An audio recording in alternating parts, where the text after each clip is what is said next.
நம் ஆண்டவர் நமக்கு கொடுக்கிற ஒரு வார்த்தை, தேவனிடத்தில் அன்பு கூறுகிறவர்களுக்கு, தேவனிடத்தில் அன்பு கூறுகிறவர்களுக்கு ஆண்டவர் சொல்றாரு, அவருக்கு நமக்கு ஒரு பரலோக ராஜ்யம் வச்சிருக்கிறார்.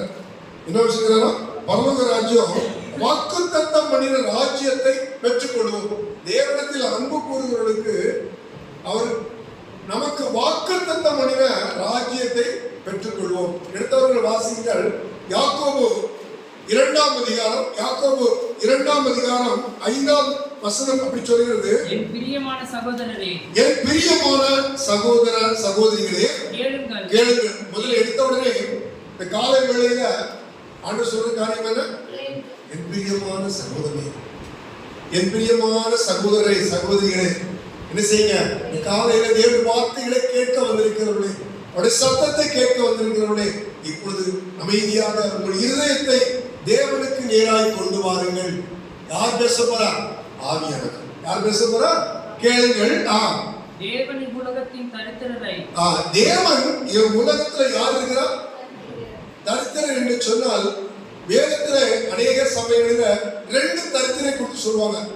சிலர் கையில பணம் இல்லையா, எப்ப பார்த்தாலும் இல்ல இல்ல இல்ல என்று ஒரு கூட்டம் சொல்லிக்கிட்டே இருப்பாங்க. அல்லது வருமானமே இல்லாத சூழலை இருக்கும். அந்த ஒரு தரித்திரர். இன்னும் ஆண்டவரை அறிந்து கொள்வதிலே அவர்களுக்குள்ளாக இயேசுவையும் இயேசுவை குறித்தும் அறியாத ஒரு தரித்திரர்கள். அப்படின்னா சபைக்கு வருவாங்க, ஆனா இயேசுவை உண்மையாக முழுவதுமாக அறிந்திருக்க மாட்டார்கள். அப்படிப்பட்ட ஒரு தரித்திரரை தான் பாருங்க, வாசிங்க. விசுவாசத்தில் ஐஸ்வர்யமாகவும் நம்மிடத்தில் அன்பு கூறுகிறவர்களுக்கு தாம் வாக்குத்தத்தம் பண்ணின ராஜ்யத்தை சுதந்தரிக்கிறவர்களாகவும் தெரிந்து கொள்ளவில்லையா? என்ன செய்யறாரு? நம்ம எதுக்கு தெரிந்து கொள்ளணும்? இந்த உலகத்துல நம்மிடத்தில் அன்பு கூறுவர்களுக்கு, யாரிடத்துல?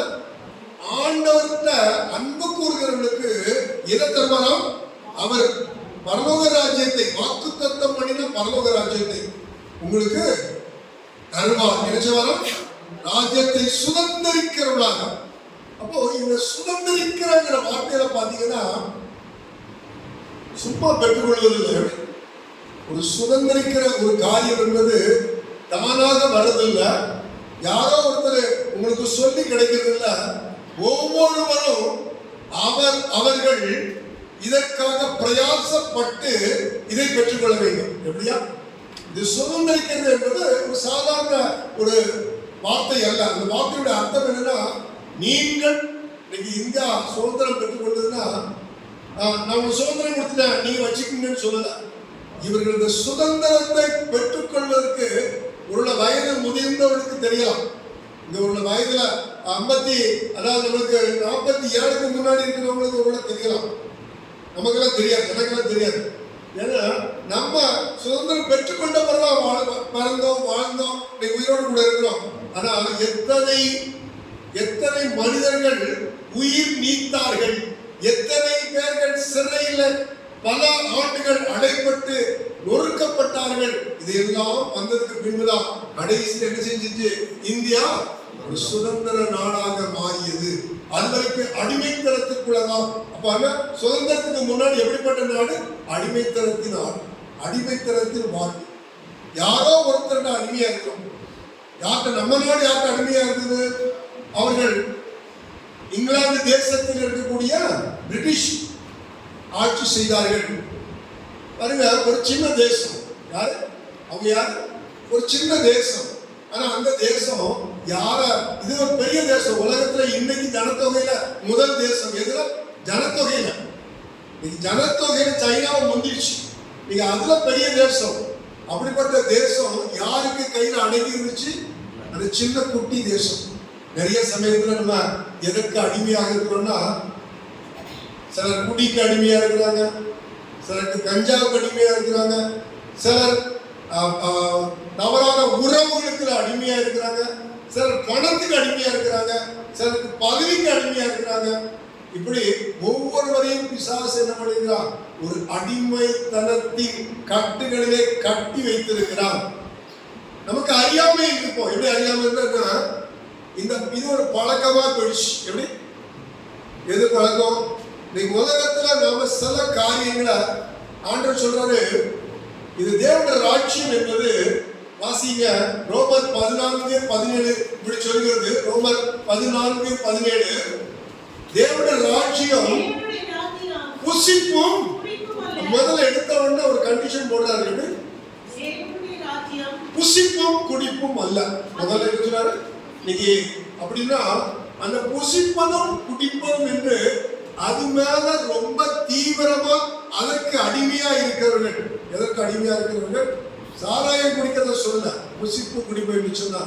சிலருக்கு சில சாப்பாட்டு மேல ரொம்ப அக்கறையா, ரொம்ப தீவிரமா, இதுதான் வேணும்னு சொல்லிட்டு அடம் பிடிச்சி, இது இல்லைன்னா முடியாதுன்னு சொல்லிட்டு ராத்திரி பகலா அங்க போய் ஹோட்டல்ல அதை சாப்பிடலாமா இதை சாப்பிடலாமா சொல்லுவாங்க இல்லையா? ஒரே சாப்பாட்டுறாங்கன்னு சொல்றாங்க.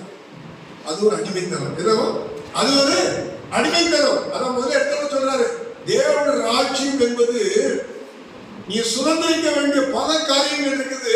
அதுல ஒரு சுதந்திரிக்கிற ஒரு இடம், சுதந்திரிக்கிற ஒரு இடம் முதல்ல என்னது? புசிப்பும். சாப்பாடு வேண்டாம் சொல்லல, அப்படின்னு சொல்லு. ஆகாரம் வேண்டாம் சொல்ல. நீங்க 90 வயசு வரைக்கும் நல்ல ஒரு பாட்டி நல்லா இருக்கிறாங்க. அவங்க மட்டன் சாப்பிட்டது இல்ல, முட்டை சாப்பிட்டது இல்ல, சிக்கன் சாப்பிட்டது இல்ல, பெரிய நல்ல ஆகாரம் சாப்பிட்டது இல்ல. ஆனா என்ன சாப்பிடுறாங்க? சாதாரண ஊர்ல கிடைக்கிற சாப்பாடு, கஞ்சி, கூழு இப்படி சாப்பிட்டு இருக்கிறாங்க. நீங்க நல்லா இருக்கிறாங்க, நீங்க ஓடுறாங்க, இன்னைக்கு பேசுறாங்க, நல்லா இருக்கிறாங்க. இன்னைக்கு முட்டை சாப்பிடுறாங்க, சில்லி சிக்கன் சாப்பிடுறாங்க, விதவிதமா ஆகாரத்தை வீட்டுல வச்சு பிரியாணி சாப்பிடுறாங்க. ஞாயிற்றுக்கிழமையான வீட்டுல சொல்லுவாங்க, இன்னைக்கு இந்த கோழி பிரியாணி பண்ணிடு, அடுத்த வாரம் ஷெட்யூல் என்ன? மட்டன் பிரியாணி. இப்படி அங்க பயங்கரமா சாப்பிடுறாங்க. திடீர்னு நைட்ல பார்த்தாங்க, கொஞ்சம் நெஞ்சு வலிக்குது. யாருக்கு? 40 வயசு கூட ஆகல, நீங்க 20 வயசுக்காரங்களுக்கு இந்த மாதிரி. ஏன்னா புசிப்போம். இந்த புசிக்கிறது தான் நமக்கு பிரச்சனையே வருது. நீ வியாதி எங்க இருந்து வருது தெரியுமா? முதல்ல சாப்பாடு. அப்படிதான் அந்த கவலை. அப்போ இந்த புசிப்பும் குடிப்புல மனிதன் அடிமைத்தனத்தில் இருக்கிறான. அவன் அதுக்கு சுதந்திரம் பெறணும்னா தேவனை அறிகிற அறிவு, தேவனை கொடுத்த இதற்கு சித்தங்கள், தேவன் என்ன நமக்கு இந்த உலகத்துல எப்படி வாழணும்னு நிறைய கற்றுக் கொடுத்துருக்காரு. வேதத்துல அவ்வளவு இருக்குது. நீ டாக்டர் போல அட்வைஸ் பண்ணுவாங்க, அதான் அதை விட மேலான அட்வைஸ் எங்க இருக்குது? இந்த வேதத்துக்குள்ள இருக்குது. அப்ப வேதத்தை படிச்சாதான் தெரியும். வெறுமன படிக்கிறது இல்ல, இன்னும் ஆண்டவரை குறித்து அறிகிற அறிவுல இன்னும் நாளுக்கு நாள் விரித்து அடைந்து கொண்டே இருக்கணும். அப்படி இருந்தால் நம்ம நினைச்சோம், இதை சுதந்திரத்துக் கொள்வதில் தேவனுடைய ராஜ்யம் புசிப்பும் குடிப்பும் அல்ல. அது எழுதுவோம், அது நீதியும் சமாதானம். பாத்தீங்களா? நீதியை குறித்து வேதத்துல சொல்லும் பொழுது வாசிக்க வேண்டாம். எசேக்கியேல் 18ஆம் அதிகாரத்துல நீங்கள் அப்படி 8ஆம் வசனத்துல இருந்து வாசித்துக் கொண்டே இருந்தீங்கன்னா, ஆண்டவருடைய கற்பனைகளை நீங்கள் கை கொள்ளும்படி சொல்றாரு. ஆண்டவருடைய கற்பனைகளை கை கொள்ளுகிறது தான் அதுல நீதியை உங்களுக்கு. நீதிமான்கள் யாரு என்று? அப்ப அவர்கள் தான் நீதியோட வாழ்வார்கள், நீதி அவர்களுக்குள்ள இருக்கும், நீதிமானாய் இந்த உலகத்திலே ஜீவிக்க முடியும். அப்போ நமக்கு கொடுக்கப்பட்ட வேத வசனங்கள் சத்தியம். அந்த சத்தியத்தை எதற்காக? சத்தியத்தின்படி அழைக்கிறார். இந்த நான் தான் வழியும் சத்தியமும் ஜீவனுமா இருக்கிறேன். என்னை அல்லாமல் ஒருவனும் பிதாவிடத்துல வரலாம். பிதா எங்க இருக்காது? பரலோக ராஜ்யம். அந்த பரலோக ராஜ்யத்துக்கு போனா என் வழியால வரணும். என் வழி என்னது? சத்தியம். அப்ப இந்த சத்தியத்தை அறிவீர்கள், சத்தியங்களை விடுதலையாக்கும். அப்ப இந்த சத்தியம் தான் நீங்க முக்கியம். இப்ப சத்தியம் இல்லாம ஒரு காரியத்தை அறிந்து கொள்ளாமல் ஒரு காரியத்தை செய்ய முடியாது. ஒரு காரியத்தை அறிஞ்சு கொண்டாதான். நீங்க யூடியூப் பார்த்துக்கிட்டு பெண்கள் சமையல் விதவிதமா பண்றீங்க இல்லையோ? யாரும் யூடியூபே பார்த்துக்கல. நீங்க ஒரு சமையல், ஒரு சாம்பார் வச்சுட்டே இருப்பாங்க 20 வருஷமா. இன்னைக்கும் திருப்பி ஒரு சாம்பார், புது சாம்பார் கண்டுபிடிக்கிறாங்க. எதுல என்ன பண்றதே இல்லை பாருங்க. பண்றீங்களா? நிறைய நீங்க ஸ்பெஷலிஸ்ட், நீங்களே யூடியூப் போட்டுருக்கீங்க, சரியா?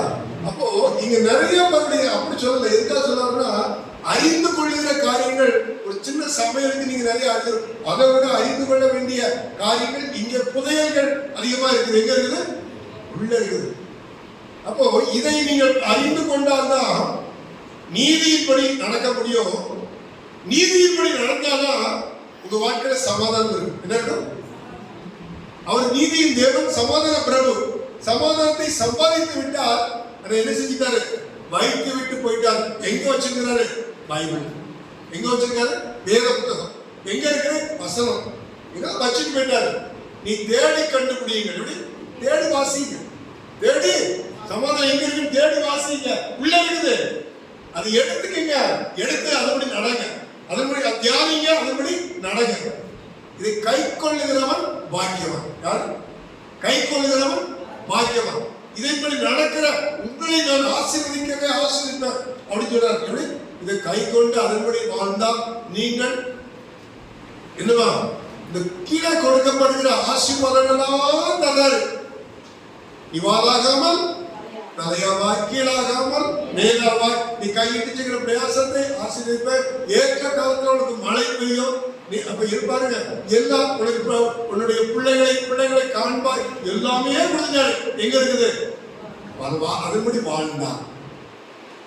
இந்த உலகத்திலும் ஆசீர்வாதம். அடுத்தது இந்த பூமியில சமாதானமா இருக்கும். எல்லாம் இருக்குதியா. ஆனா என் பிள்ளை ஒரு பொண்ணு இப்படி அவன் நடந்துக்கிற விதம் சரியில்லை, கீழ்படிய மாட்டேங்கிறா, ஐயாவும் வந்து சொல்லிட்டு போயிட்டாங்க, சமாதானமா இருப்பீங்களா?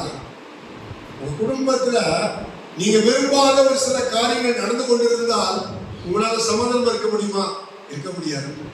ஏன்? சமாதானத்தை கெடுக்கிறது யாரு? வேதத்தை விட்டு விலகி போகிற ஒரு மனிதன் உள்ள வீட்டுக்குள்ள இருந்தா அந்த வீட்டுக்குள்ள சமாதானம் இருக்காது. உங்களுக்கு சமாதானத்தை கொடுக்க வேண்டும் என்றால் நம்ம திரும்ப திரும்ப ஜெபம், திரும்ப திரும்ப வேதத்தை வாசிக்கிறது, அதன்படி வாடுகிறது. இதைத்தான் திரும்ப திரும்ப பைபிள்ல சொல்லுது. திரும்ப திரும்ப அதான் சொல்றாரு. நீ வாசித்த வேத வசனத்துல கூட அதான் சொல்றாரு. நீங்கள் என்னுடைய வசனத்தை நீங்க அதன்படி அன்பு கொடுத்தா, எமல் அந்த வசனத்தின்படி நடந்தா நான் உங்களோட கூட இருப்பேன். அப்ப ஆண்டவர் சொன்னாரு இந்த வசனத்துக்கு தான் முக்கியத்துவம் கொடுக்கிறாரு. சரி, இப்போ ஆண்டவர் தேவனுடைய ராஜ்யம் புசிப்பும் குடிப்பும் அல்ல, அது என்னவா? நீதியும் சமாதானமும் பரிசுத்த ஆவியினால் உண்டாகும் சந்தோஷம். பரிசுத்த ஆவியினால. அப்ப பரிசுத்த ஆவியானவர் நம்மை ஆளுகை செய்ய வேண்டும். பரிசுத்த ஆவியானவர் நம்மை நடத்த வேண்டும். பரிசுத்த ஆவிக்குள்ளாக நம்ம இருந்து அந்த ஆவியானவரை நடத்துவதற்கு ஒப்பு கொடுக்க வேண்டும். பரிசுத்த ஆவியானவர் வந்துட்டா என்ன பண்ணுவார் தெரியுமா? யோவான் 16:8 வாசிங்க. யோவான் 16:8. அந்த பரிசுத்த ஆவியானவர், அந்த ஆவியானவர் நமக்குள்ளே வந்து பாவத்தை குறித்தோம். எதை குறித்த? பாவத்தை குறித்தோம். இன்னைக்கு நமக்கு பாவத்தை குறித்து ஒரு பிரசங்கியார் பேசிட்டு போயிட்டாங்கன்னா சிலருக்கு இன்னைக்கு அதாவது 10% பீப்புளுக்கு பிடிக்கும். எப்படின்னா நீங்க பரவாயில்ல சத்தியத்தை சத்தியமா சொல்லிட்டு போற. ஆனா 90% என்ன சொல்லுவாங்க தெரியுமா? நான் இந்த மாசத்துல ஆரம்பத்துல ஒரு வந்தேன், இன்னைக்கு தான் வந்தேன், நீங்க வந்து நம்மளையே தாக்கி பேசுறாங்க. எப்படி என்ன சொல்றாங்க? என்னையே பேசுற மாதிரி இருக்கியா? அதுக்கு ஐயா தான் சொல்லிட்டாரான்னு தெரியல. இங்க நம்ம சபையில இருக்கிறதெல்லாம் தெரியும் போகுது, அது எப்படியே நம்மளையே பேசுற மாதிரி இருக்குதா அப்படிங்கிறாங்க. ஏன்னா அவங்களுக்கு உண்மைய சத்தியத்தை சொல்ல பிடிக்காது. சரியா?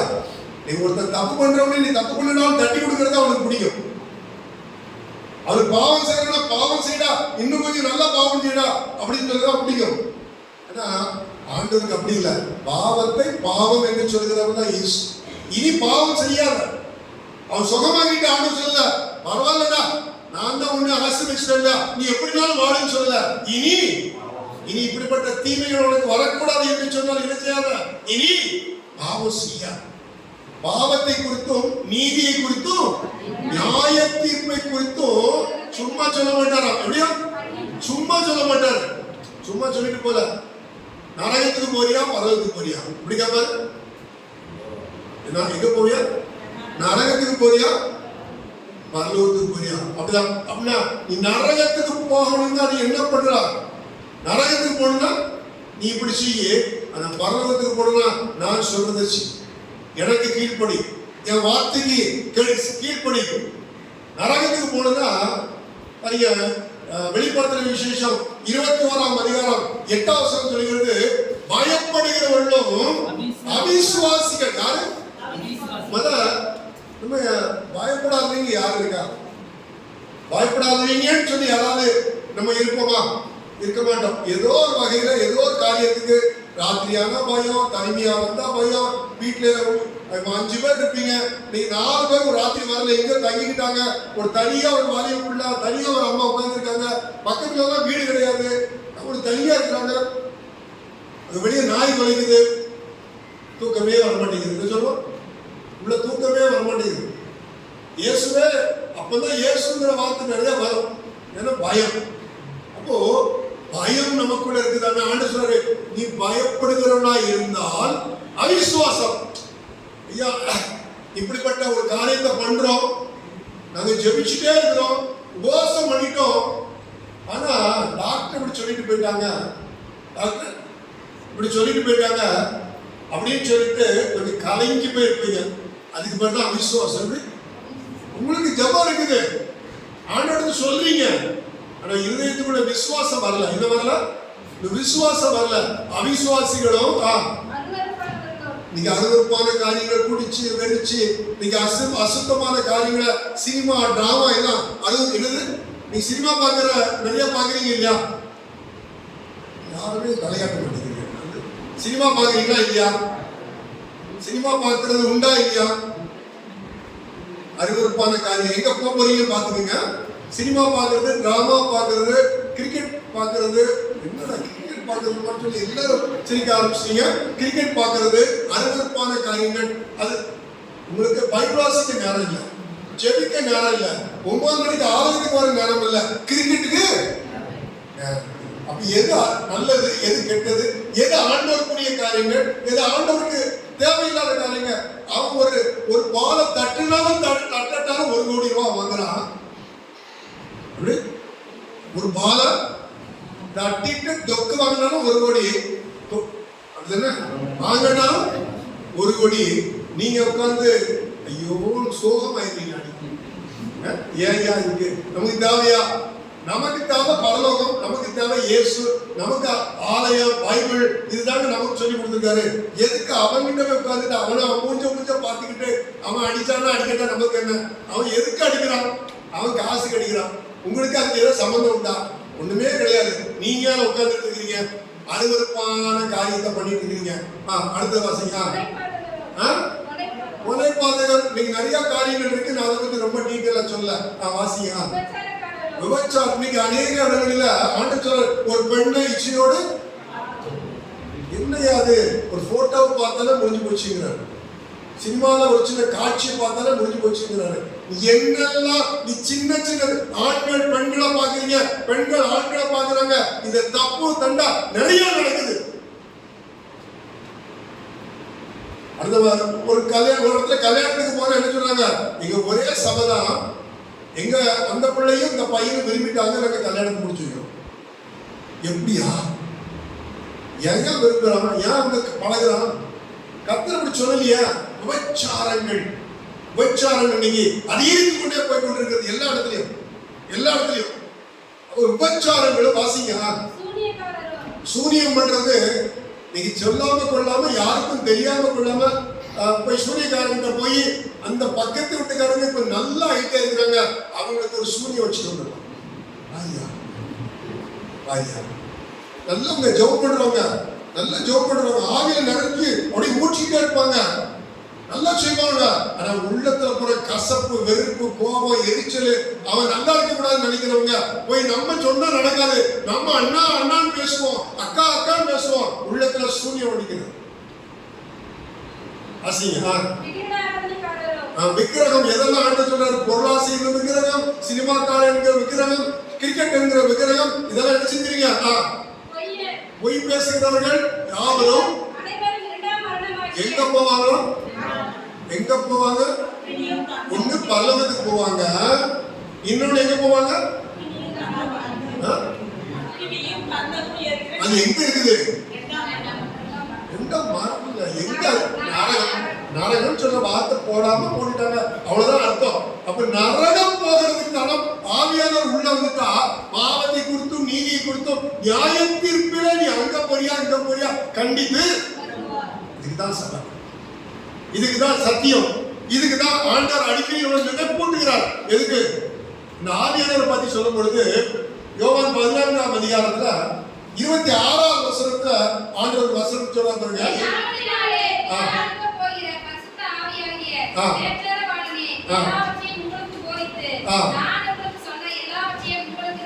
நினைப்பூட்டுகிற தேவன். எப்படி?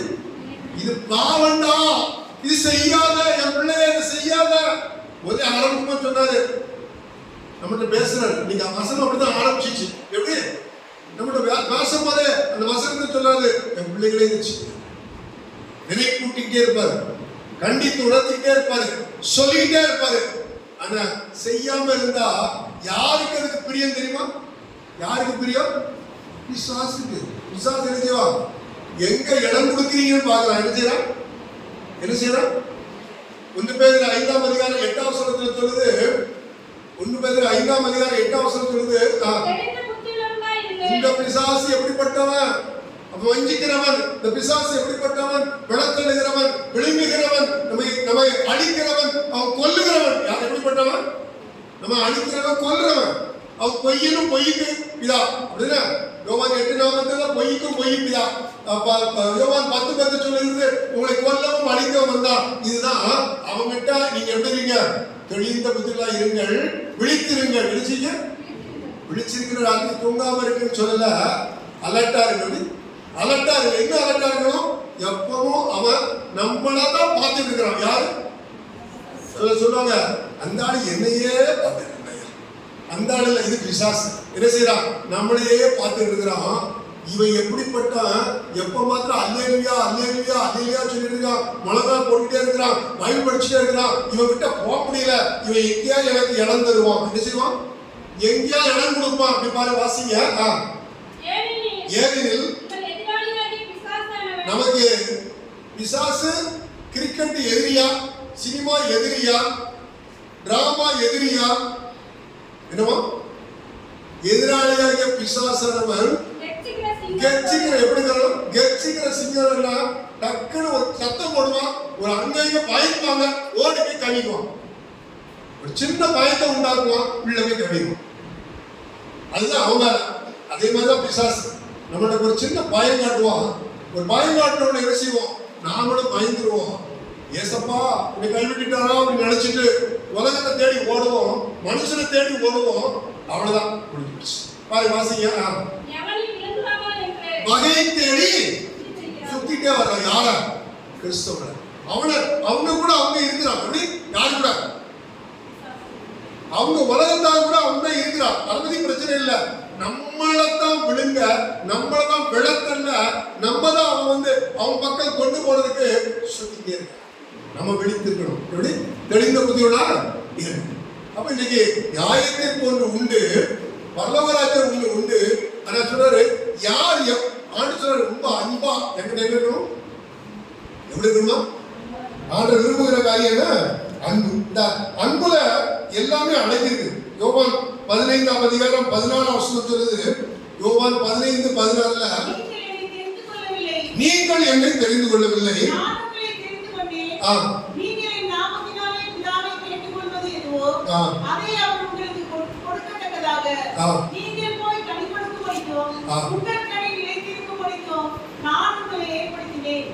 தெரிந்து கொண்டது. எப்படி தெரிந்து கொண்டாரா?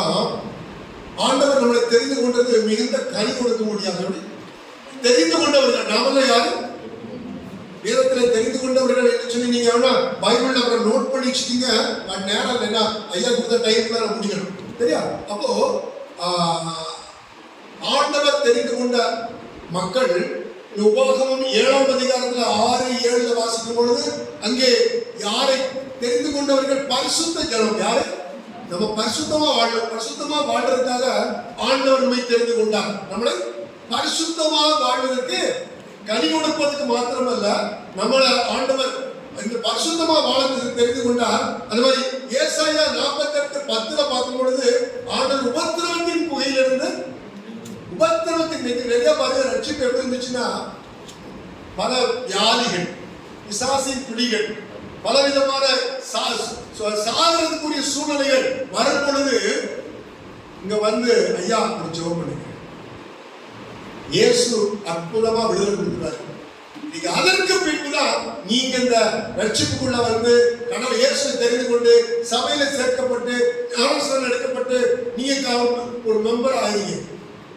எப்போ உபத்திரவத்தின் புகையில உங்களை நான் தெரிந்து இப்படியாக பல விதத்துல நம்மளை தெரிந்து கொண்டு நம்மளை பார்த்து சொன்னாரு. அன்பு கூறுதலை குறித்து 1 யோவான் 5ஆம் அதிகாரம் 3ஆம் வசனம் சொல்கிறது, நான் தேவனுடைய கற்பனையை கைக்கொள்வது அவருக்கு அன்பு கூறுவதாம். அன்பு கூறுகிற இந்த வசனத்துல பார்க்கும் பொழுது அன்பு கூறுகிறவர்களுக்கு வாக்குத்தத்தம் பண்ணின ராஜ்யத்தை சுதந்திரத்துக் கொள்ள முடிச்சுட்டாங்க. அன்பு கூறுவது, அன்புனா என்ன? கற்பனைகளை கைக்கொள்வது. கற்பனை படிக்கிறது இல்ல, கற்பனையை தெரிந்து கொள்வது இல்ல, இந்த வசனத்தை நாம் பேசும்போது கேட்கறது இல்ல, கை கொள்கிறது, கடைபிடிக்கிறது, அப்படியே நடக்கிறது. நீங்க உலகத்துல இந்தியன் பீனல் கோட் சட்டம் சொல்லுவாங்க. சட்டத்தை மீறி என்ன பண்ணாலும் அரெஸ்ட் பண்ணி போயிடும். எதுனாலும் சரி, நீ பண விஷயமா இருக்கலாம், நீ போச்சோ சட்டம் சொல்றாங்க, நீங்க ஏதாவது ஒரு கம்ப்ளைண்ட் கொடுத்துட்டா நீ இந்த சட்டத்தின்படி நீ வந்து தப்பு பண்ணிட்டா அரெஸ்ட் பண்ணிட்டு போற. ஆனா ஆண்டவர்களை அரெஸ்ட் பண்ணல. எப்படி? என்ன பண்ணல? சொல்லிக்கிட்டே இருப்பாரு, கண்டிச்சுட்டே இருப்பாரு, சொல்லிக்கிட்டே இருப்பாரு, கண்டிச்சுட்டே இருப்பாரு, நினைப்பூட்டி கொண்டே இருக்காரு. எதுக்காக?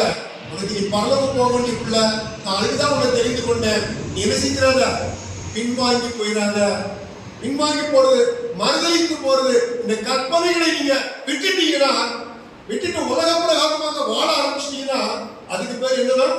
மறுதலித்து போகிறோம். என்னவா? நம்ம ஆண்டவர் இயேசு இல்லைன்னு சொல்ல மாட்டோம். வாயில இயேசு வரும்.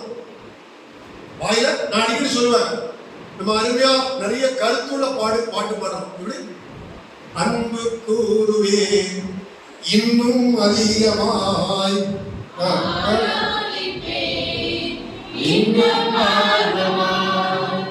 அன்பு கூறுவேன் இன்னும் அதிகமாய், ஆராதிப்பேன் இன்னும் உம்மை முழு உள்ளத்தோடு ஆராதிப்பேன், முழு உள்ளத்தோடு அன்பு கூறுவேன்.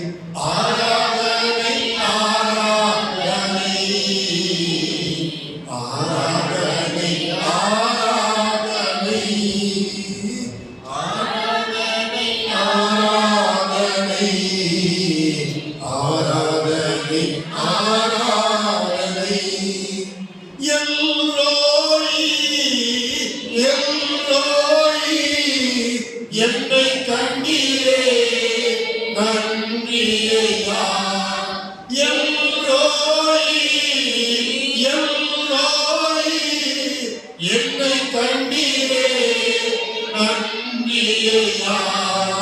என்னை கண்டீரே நன்றியையா. உம்மை முழு உள்ளத்தோடு ஆராதிப்பேன், முழு பலத்தோடு அன்பு கூறுவேன். ஆராதனை ஆராதனை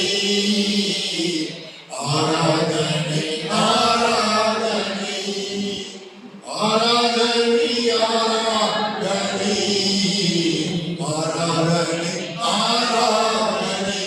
அல்லேலூயா. இந்த பாட்டை பாடுங்க. இது எவ்வளவு அர்த்தமுள்ள பாட்டு, அதை எவ்வளவு அர்த்தத்தோட பாடணும் அப்படின்னா, அன்பு கூறுவேன்னு சொன்னா அன்பு கூறணும். எப்படி? அன்பு கூறிட்டு பாடணும். அன்பு கூறாம பாவம் செஞ்சுட்டு அன்பு கூறுவேன்னு சொன்னா அது சொல்றாரு, எங்கப்பா நீ பாட்டு பாடுற, நீ உன் நடக்கைக்கு அதுக்கு சம்மந்தமே இல்லையே. சொல்ற உன் வாழ்க்கைக்கும் உன் வழிக்கும் சம்பந்தம் இல்லாம இருக்குது, நீ பாடாத. அதுதான் பாடாம இருக்காதீங்க, பாடுங்க. ஆனா வாழ்க்கையை சரி செய்யும். எப்படி? வாழ்க்கையை. அப்போ ஆண்டவர் எதிர்பார்க்கிற காரியம் கற்பனைகளை கை கொள்ளுங்க. அப்ப அன்பு கூறுங்கன்னு சொன்னா அதுக்குள்ள எல்லாமே அடங்கிடுது. இப்ப இந்த அன்பை குறித்து பேசினாலே ரொம்ப டைம் ஆயிடும். நான் ரொம்ப பேசல. நீங்க கற்பனைகள் என்ன அதன்படி அறிந்து கொண்டு அதன்படி அதை கை கொண்டாலே ஆவியானவர் உங்களுக்குள்ள வந்துடுறார். எப்படி ஆவியானவர் அதைத்தான் நேரத்தில் சொல்லும்போது ஆவியானவர் நமக்குள்ள வரணும்னு என்ன செய்யணும். அப்போ பாத்தீங்கன்னா யோவான் 12:9 வாசிங்க. யோவான் 12:9 சார் ரோமர் 12:9 ரோமர் 12:9 ரோமர் 12:9 வாசிங்க. அன்பு மாயப்பட்டதா இருப்பதாக தீமையை வெறுத்து நன்மையை பற்றி கொண்டிருக்கிறது.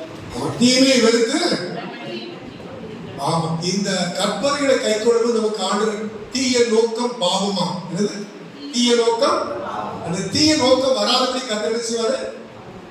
அப்போ இந்த வசனம் தான் நமக்கு இருக்கும். இந்த அதே மாதிரி ரோமர் 5:5 வாசிங்க. ரோமர் 5:5 நமக்கு அருளப்பட்ட பரிசுத்த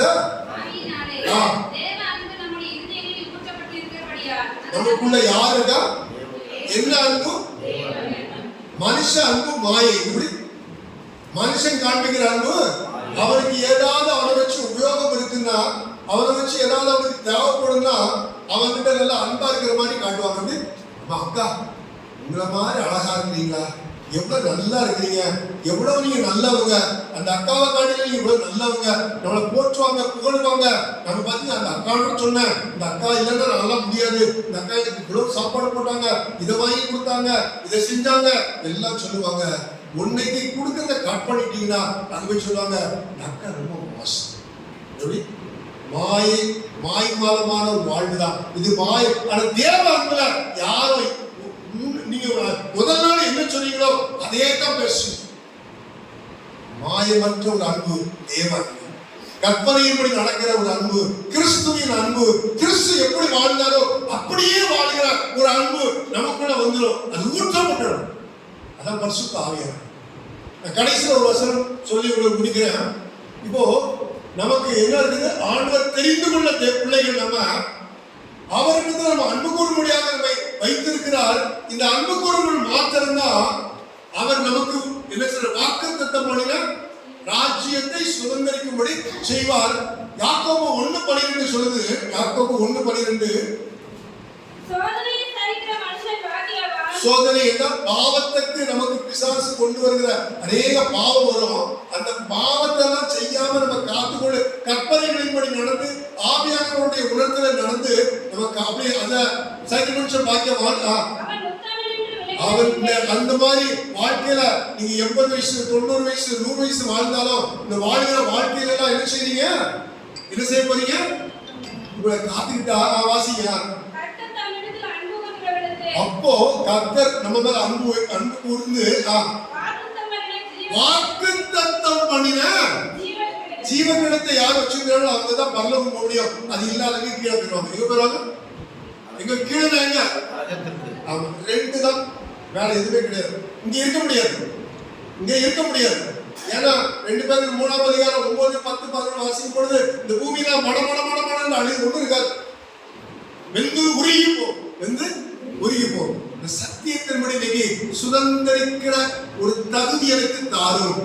நான் இன்னும் உண்மையிலே அன்பு கூர்ந்து அந்த பசுத்த அந்த தேவனால தெரிந்து கொள்ளப்பட்ட என்னை நீங்க நேசிக்கிறீங்க.